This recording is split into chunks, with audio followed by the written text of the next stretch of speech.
কিভাবে ভেক্টর বিভাজনের মাধ্যমে ব্যাখ্যা করা যায়, ট্রলি ব্যাগের হাতল লম্বা রাখা হয় কেন, পাখি ওড়ার সময় কিভাবে সামনের দিকে এগিয়ে যায়, গুণ টানার ফলে নৌকা সামনের দিকে কিভাবে এগিয়ে যায়, এবং লন রোলার ঠেলার যে টানা সহজ কেন ব্যাখ্যা করো। তো এই জিনিসগুলো আমরা এখন একটু ব্যাখ্যা করার চেষ্টা করব।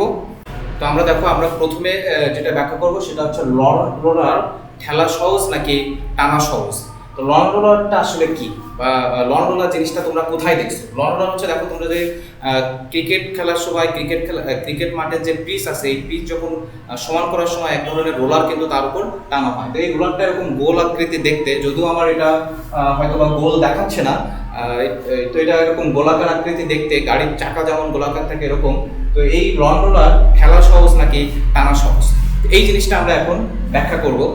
তো দেখো এখানে আমরা, আচ্ছা, এটা ব্যাখ্যা করার আগে তোমরা জানো যে কোনো বস্তুকে যখন কোনো একটা তলের উপর দিয়ে, অনুভূমিক তলের উপর দিয়ে ঠেলা বা টানা হয়, তখন তার গতির বিপরীত দিকে একটা কিন্তু বাধাদানকারী বলের সৃষ্টি হয়। সেই বাধাদানকারী বলটাকে আমরা কিন্তু বলে হচ্ছে কি ঘর্ষণ বল। এবং এই ঘর্ষণ বলের মান যত বেশি হবে, অর্থাৎ বস্তুর ওজন যত বেশি হবে, ঘর্ষণ বলের মানটাও কি হবে তত বেশি হবে, এবং ওই বস্তুটাকে ঠেলতে বা টানতে কিন্তু ঠিক ততটাই কষ্ট হবে। আর যদি বস্তুর ওজন যদি কম হয়, তাহলে কিন্তু ঘর্ষণ বলের মানটাও কম হবে এবং বস্তুটাকে ঠেলতে বা টেনে নিয়ে যেতে কিন্তু তোমার সহজ হবে। তো আমাদের লন রোলারের ক্ষেত্রে কি হয়, দেখো আমরা এখানে অনুভূমিক একটা রাস্তা বরাবর একটা লন রোলার মনে করো যে এখানে আছে। এই লন রোলারটার ওজন কি হবে, সবসময় খাড়া কিন্তু নিচের দিকে ক্রিয়াশীল হবে। এখন এই লন রোলারের যে হাতল আছে, এই যে এখানে এই যে হাতলটা আছে, এই হাতল বরাবর যদি আমরা, এই হাতল বরাবর যদি তুমি এফ বল প্রয়োগ করে একে যদি ঠেলতে চাও, এই হাতল বরাবর যদি তুমি এফ বল প্রয়োগ করে যদি একে ঠেলতে চাও, তাহলে কিন্তু এই এফ বলটা এখানে দুইটা উপাংশে ভাগ হবে। একটা হচ্ছে এফএক্স একটা উপাংশ, আর একটা হচ্ছে এফওয়াই উপাংশ। এফএক্স উপাংশটি অনুভূমিক রাস্তা, যে রাস্তাটা আছে অনুভূমিক রাস্তার সমান্তরালে ক্রিয়াশীল হবে, এবং এই এফএক্স অংশের কারণেই কিন্তু লন রোলারটি সামনের দিকে এগিয়ে যাবে। আর দেখো এখানে এফওয়াই অংশটি কোন দিকে ক্রিয়াশীল, এফওয়াই অংশটি এই রোলারটির ওজন যেদিকে ক্রিয়াশীল, এফওয়াই অংশটি কিন্তু আমার ঠিক সেদিকেই ক্রিয়াশীল। তো এই এফওয়াই অংশটা কি করবে, এফওয়াই অংশটা এই রোলারটার যে প্রকৃত ওজন আছে ডব্লিউ, এই ওজনটাকে সে বাড়িয়ে দেবে। তো এই ঠেলার ক্ষেত্রে লন রোলারটির যে আপাত ওজন হবে, আমরা একটু লিখি যে আপাত ওজন, ঠেলার ক্ষেত্রে আমাদের রোলারটির আপাত ওজন হবে ডব্লিউ প্লাস এফওয়াই, অর্থাৎ রোলারটির প্রকৃত ওজনের চেয়ে ঠেলার ক্ষেত্রে তার ওজনটা কিন্তু বেশি হচ্ছে। তো রোলারটির ওজন যখন বেশি হবে, তখন কি হবে, এর বাধাদানকারী বলের মানটাও বেশি হবে, অর্থাৎ ঘর্ষণ বলের মানটাও কি হবে, বেশি হবে। অর্থাৎ এই রোলারটিকে ঠেলে নিয়ে যেতে আমাদেরকে কিন্তু বেশি কষ্ট করতে হবে, কারণ কি এখানে বাধাদানকারী বলের মানটা বেশি হবে। কিন্তু এই রোলারটিকে যদি আমরা এখন টেনে নিয়ে যাওয়ার চেষ্টা করি, অর্থাৎ কেউ যদি এর হাতল ধরে যদি রোলারটিকে ঠিক এভাবে টেনে নিয়ে যায়, তাহলে এক্ষেত্রেও কিন্তু আমার এই যে এফ বলে যদি টেনে নিয়ে যায়, তাহলে এই এফ বলটা কিন্তু আমার এখানেও দুইটা উপাংশে ভাগ হবে। একটা হচ্ছে এফএক্স আর একটা হচ্ছে কি এফওয়াই। অর্থাৎ এই রোলারটিকে যখন সে টেনে নিয়ে যাচ্ছে, সেক্ষেত্রে আমার এই এফ বলটা দুটো উপাংশে ভাগ হচ্ছে। একটা হচ্ছে এফএক্স, যেটা হচ্ছে আমার রাস্তার সমান্তরালে ক্রিয়াশীল, এবং এই এফএক্স এর কারণে কিন্তু রোলারটি আমার সামনের দিকে এগিয়ে যাবে। আর এফওয়াই অংশটি কি করবে, দেখো এখানে এফওয়াই অংশটি এই রোলারটির ওজন যেদিকে ক্রিয়াশীল, এফওয়াই অংশটি কিন্তু তার বিপরীত দিকে ক্রিয়াশীল। অর্থাৎ টানার ক্ষেত্রে রোলারটির আপাত ওজন হবে, টানার ক্ষেত্রে আমার রোলারটির আপাত ওজন হবে ডব্লিউ মাইনাস এফওয়াই, অর্থাৎ এর প্রকৃত ওজনের চেয়ে কিন্তু কম হবে। অর্থাৎ টানার ক্ষেত্রে রোলারটি কিন্তু আগের চেয়ে একটু হলো হালকা হয়ে যাবে। সেক্ষেত্রে আমার যখন রোলারটির ওজন পূর্বের চেয়ে কম হচ্ছে, তাহলে সেক্ষেত্রে কি হচ্ছে, বাধাদানকারী বল অর্থাৎ ঘর্ষণ বলের মানটাও কম হচ্ছে। এই জন্য রোলারটিকে টেনে নিয়ে যেতে আমাদের সুবিধা হবে। এই জন্য আমরা বলি যে লন রোলার ঠেলা হচ্ছে আসলে টানা সহজ। কেন সহজ সেটা আমরা বললাম, যে ঠেলার ক্ষেত্রে তার আপাত ওজনটা প্রকৃত ওজনের চেয়ে বেশি হয়, কিন্তু টানার ক্ষেত্রে তার আপাত ওজনটা প্রকৃত ওজনের চেয়ে কম হয়। আর কম হয় বলে আমাদের বাধাদানকারী বল অর্থাৎ ঘর্ষণ বলের মানও কম হয়। এই জন্য রোলারটিকে আমার সামনের দিকে টেনে নিয়ে যেতে খুব সহজ হয়। তো এটা মনে হয় তোমরা এই জিনিসগুলো, এই কোশ্চেনটা যদি আসে, তাহলে তোমরা ঠিক আমি যে টাইপের একটা চিত্র আঁকছি, এই টাইপের একটা চিত্র এঁকে যদি আমি যে কথাগুলো বললাম, এই কথাগুলো যদি তোমরা একটু লিখে দিতে পারো, নিজের মতো করে যদি লিখতে পারো, তাহলে কিন্তু এটা হয়ে যায়। তো এরপরে আমরা যেটা ব্যাখ্যা করবো হচ্ছে কি, যে পাখি কিভাবে আসলে আকাশে ওড়ে, সেটা আমরা একটু ভেক্টরের সাহায্যে ব্যাখ্যা করার চেষ্টা করব। যেহেতু আমরা ভেক্টরের সাহায্যে ব্যাখ্যা করব, সো আমরা ভেক্টরের মতো করে একটু পাখিটাকে আঁকবো। তো আমরা এখন দেখো আমরা পাখির উড়া ভেক্টরের সাহায্যে ব্যাখ্যা করবো, অর্থাৎ পাখি কিভাবে আকাশে ওড়ে সেই জিনিসটা আমরা এখন ভেক্টরের সাহায্যে ব্যাখ্যা করব। তো আমরা পাখি কিভাবে আসলে আকাশে ওড়ে, পাখি যখন দেখো আকাশে ওড়ে তার যে দুটি ডানা আছে সেই ডানার সাহায্যে সে কিন্তু বাতাসের পিছন দিকে বল প্রয়োগ করে বা বাতাসের পিছন দিকে ধাক্কা দেয়। এই ধাক্কার ফলে কিন্তু দুটা বিপরীত প্রতিক্রিয়া বলের সৃষ্টি হয়। এই বিপরীত প্রতিক্রিয়া বলের যে লব্ধি বল, সেই লব্ধি বলের কারণেই কিন্তু আসলে পাখিটা সামনের দিকে এগিয়ে যায়। তো আমরা এখানে এরকম একটা পাখি আঁকার একটু চেষ্টা করছি। আমরা এই পাখিটার যে এই যে দুটা ডানা এ এবং বি আছে, এই দুইটা ডানা দ্বারা সে কিন্তু বাতাসের পিছনের দিকে দুইটা বল, দুইটা F1 এবং F2 বলে পরস্পর সে ধাক্কা দিচ্ছে।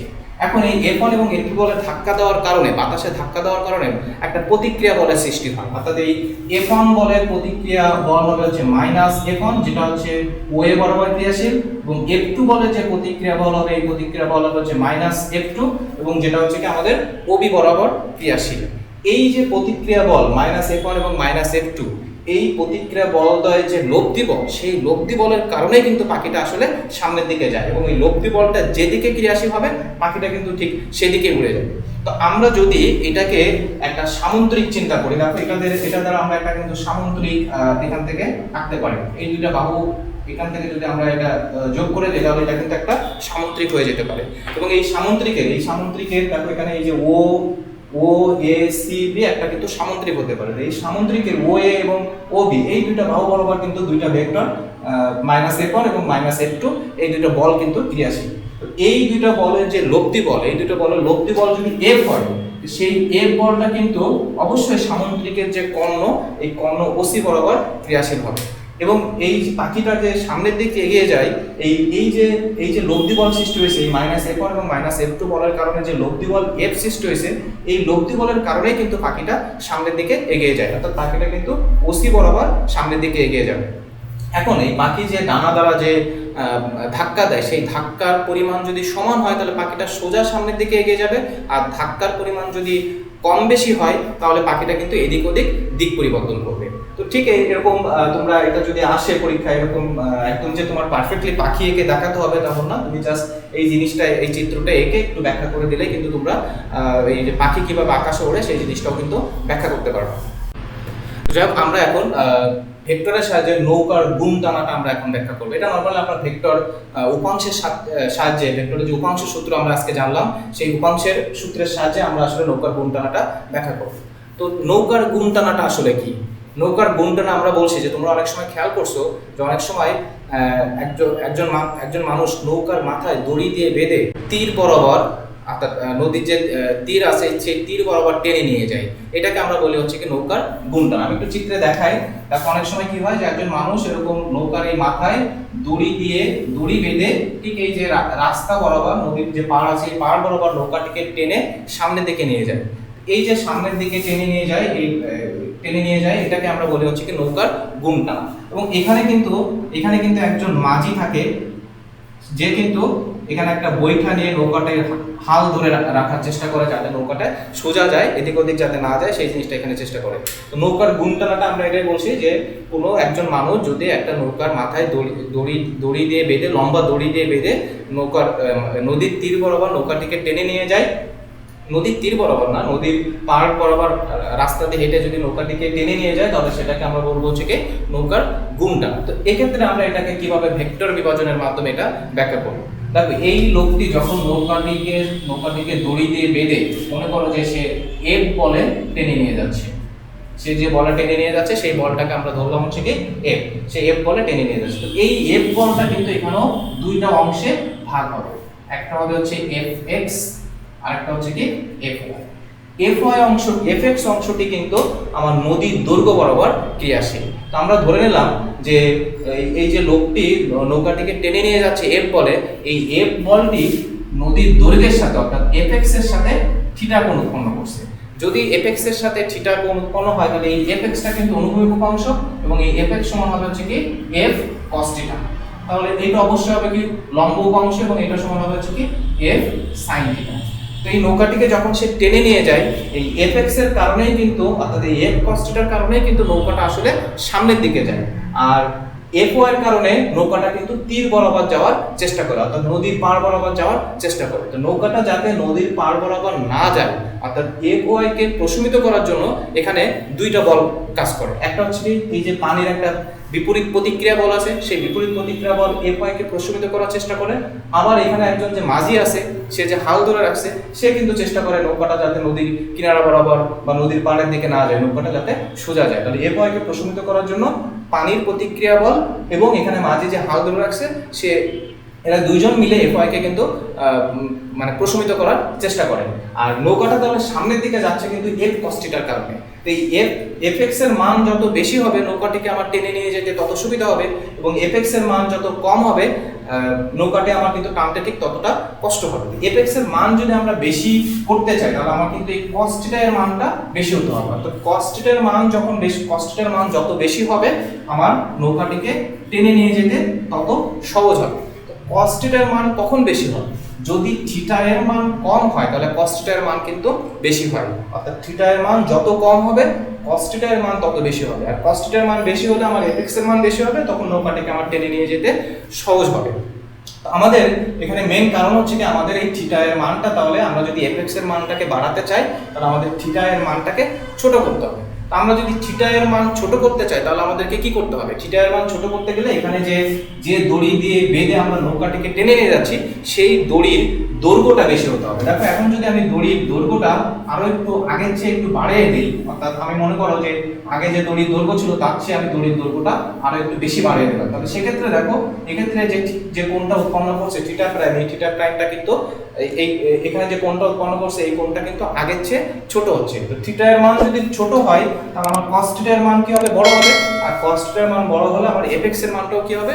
বড় হবে। অর্থাৎ নৌকাটিকে টেনে নিয়ে যেতে সহজ হবে। তাহলে আমরা নৌকাটিকে যদি সহজে টেনে নিয়ে যেতে চাই, বা কম বল প্রয়োগ করে যদি টেনে নিয়ে যেতে চাই, তাহলে আমাদেরকে কি করতে হবে? আমাদের যে দড়ি দিয়ে আমরা নৌকাটিকে টেনে নিয়ে যাচ্ছি, সেই দড়ির দৈর্ঘ্য বেশি করতে হবে। অর্থাৎ দড়ি যত বেশি লম্বা হবে, আমার নৌকাটিকে টেনে নিয়ে যেতে ঠিক ততটাই সহজ হবে। তো এই জন্য আমাদের হচ্ছে নৌকার গুণ টানার ক্ষেত্রে দেখবা যে অনেক লম্বা লম্বা দড়ি কিন্তু ব্যবহার করা হয়, যাতে তাকে টেনে নিয়ে যাওয়াটা সহজ হয়। ঠিক একই ভাবে যদি তোমাদের কোশ্চেন আসে যে ট্রলি ব্যাগের হাতল কেন লম্বা রাখা হয়, আমরা একই কারণ দিয়ে কিন্তু ব্যাখ্যা করতে পারি। ট্রলি ব্যাগের হাতল যদি ছোট হয়, তাহলে আমাদের এখানে এই যে কোণটা আছে, এই কোণের কোণটাও ছোট হবে, আর কোণটাও বড় হবে যদি ট্রলি ব্যাগের হাতল ছোট হয়। হাতলের দৈর্ঘ্য যদি ছোট হয়, তাহলে থিটা এর মান বড় হবে, আর থিটা এর মান বড় হলে কস থিটার মান বড় হবে, তখন আমার ট্রলি ব্যাগটিকে টানতে আমার কষ্ট হবে। এই জন্য ট্রলি ব্যাগের হাতল হচ্ছে কি লম্বা রাখা হয়। ট্রলি ব্যাগের হাতল যত লম্বা হবে, থিটা এর মান তত ছোট হবে, আর থিটা এর মান যত ছোট হবে, আমার কস থিটার মান তত বড় হবে। আর কস থিটার মান বড় হলে আমার এই যে অনুভূমিক বরাবর যে উপাংশ, যে অনুভূমিক বরাবর যে বল, যে বলের কারণে ট্রলি ব্যাগটাকে আমরা সামনের দিকে টেনে নিয়ে যাই, সেই বলের মানটাও আমার বেশি হবে। এই জন্য কিন্তু ট্রলি ব্যাগের হাতলও কিন্তু লম্বা রাখা হয়। তো আমার এখান থেকে আমরা এই যে 4টা বা 5টা কোশ্চেন আমরা যে ব্যাখ্যা করলাম, এই কোশ্চেনগুলো কিন্তু বিভিন্নভাবে ঘুরে ফিরে আসে, এবং এগুলো ম্যাক্সিমাম সময় দেখা যায় যে প্রতি বছর এইচএসসি পরীক্ষায় কোনো না কোনোভাবে এখান থেকে একটা না একটা কোশ্চেন কিন্তু 2 মার্কের জন্য আসে। তো আমার মনে হয় এই কারণগুলো, আমি যে কথাগুলো বললাম, এটা তোমরা যদি বুঝে থাকো যে আমি যে কথাগুলো বলছি বা বইতে আমি যে কথাগুলো আছে একদম হুবহু যে সেটাই তোমাকে মুখস্থ লিখতে হবে এমন না, তুমি তোমার নিজের মতো করে সেটা তুমি লিখতে পারো। তবে একটু ফিজিক্সের ক্ষেত্রে আমরা সবসময় চেষ্টা করি একটু চিত্র দেওয়ার। আমিও যেখানে খুব ভালো যে নৌকা আছে তাও ঠিক না, কিন্তু তোমরা চেষ্টা করবে, মানে কোনোভাবে বুঝাইতে যদি পারো যেটা একটা নৌকা, তাহলে কিন্তু এনাফ। আমি আবারও প্রশ্নগুলো একটু তোমাদেরকে দেখাচ্ছি, তোমরা দেখলে বুঝতে পারবা।